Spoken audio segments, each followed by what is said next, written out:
trên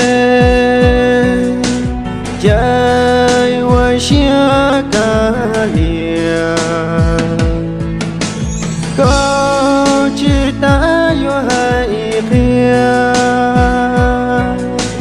tu tỏ đâu có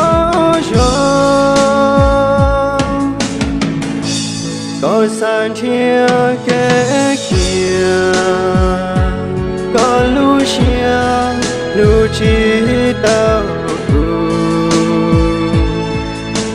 có trái cũ chỉ chùa luôn có thiên thiên cái kia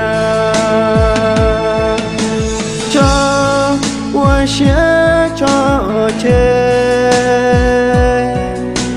dài hoa xia qua trời tu ta đâu có cho có lu xia tu yo lúa tu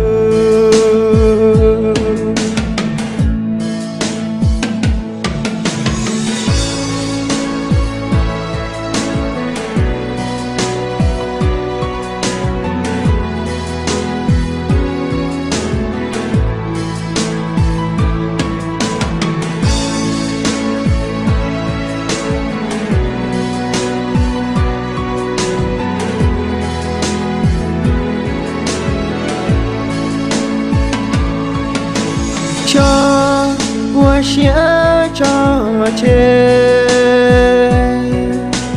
trái hoa xia cả lìa có chỉ ta vô hai phía tu tỏ đâu có rồi san chia cái chia có lu chia lu chỉ tao tu có trái cũ chỉ chùa luôn có thiên thiên kể